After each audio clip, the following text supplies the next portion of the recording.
大家好，这里是鹏鹏美食房。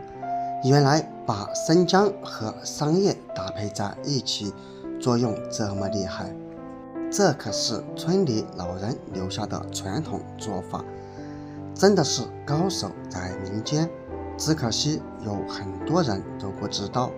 那么快跟着视频来看一看吧。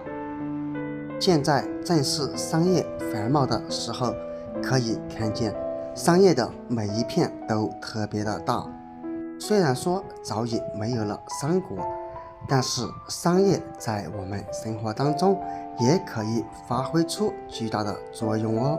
我相信有很多朋友都喜欢用桑叶来泡水喝，因为桑叶也具有药用价值，它含有生物碱、黄酮类、氨基酸、维生素和矿物质。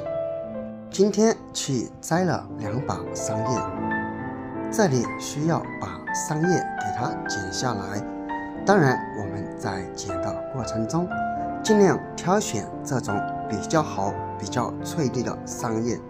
我们可以看见有些桑叶上面有许多的小孔，因为这些小孔有可能就是经过虫食留下的，所以在剪桑叶的过程中，我们要挑选这些好的。最后我们剪下了一大把这样的桑叶，把桑叶放入盆中，撒上一些食盐。食盐不仅有清洁作用，还有杀毒消菌的作用。再加入水，开始清洗桑叶。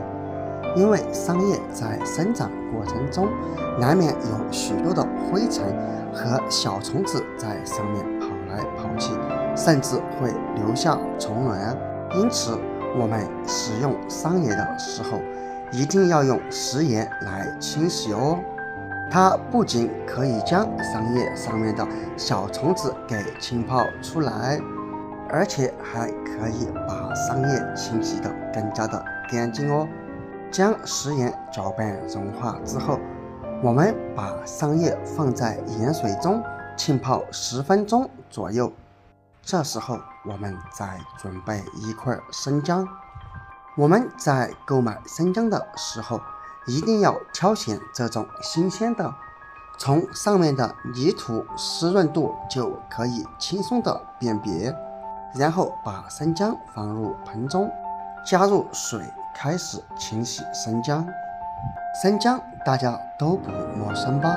它是我们平时用作调料品使用，经常用来烹饪或者煲汤等等，甚至有的人会用来煮姜汤。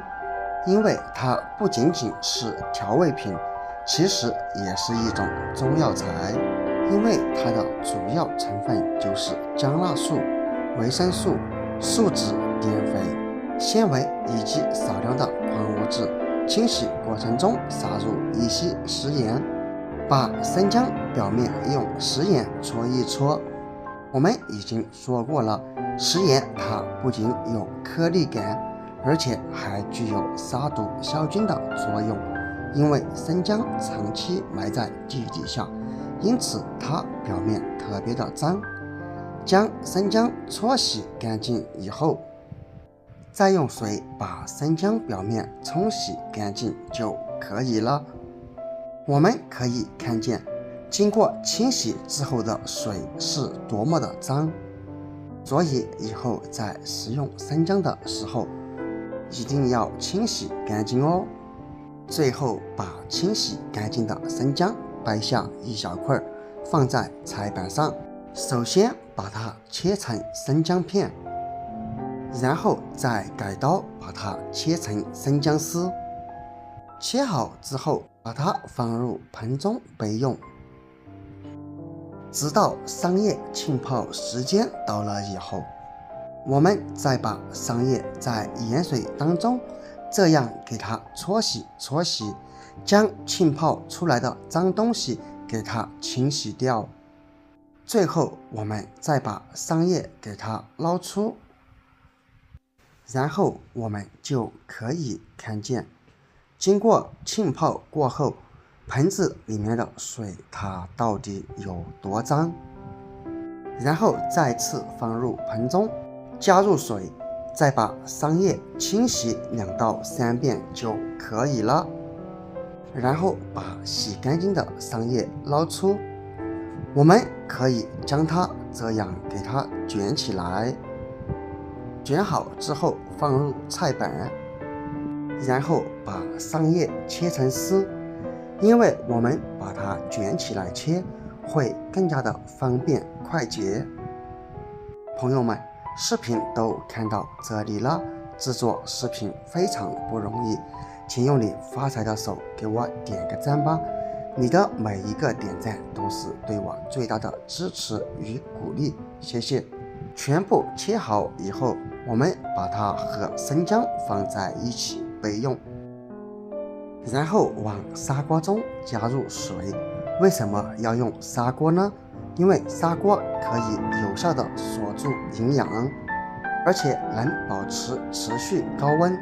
然后盖上盖子，用火先把锅里面的水烧开，千万不要用冷水下入生姜和桑叶，因为那样会大大影响口感和营养。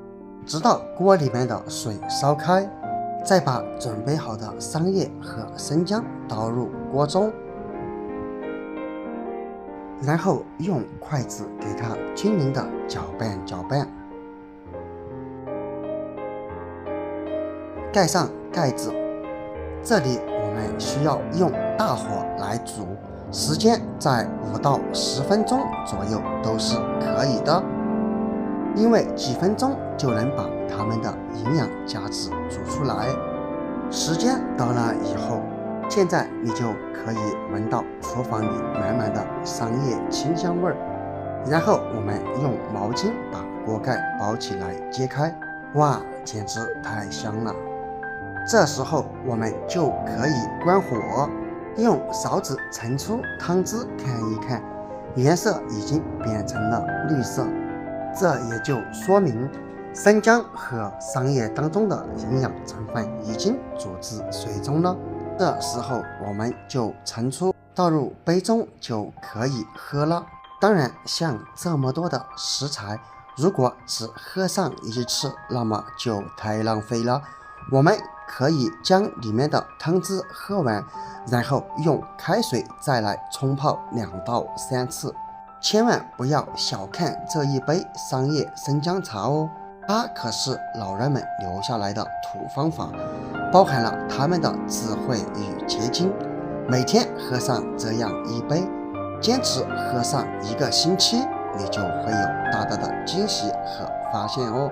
如果你平常喜欢用桑叶来泡水，不妨把视频收藏起来，试一试这个方法吧。相信视频看到这里，有很多朋友都知道了它的作用了，那么赶紧在下方评论区分享出来吧。好了，今天的视频就分享到这里了，我们下个视频不见不散，拜拜。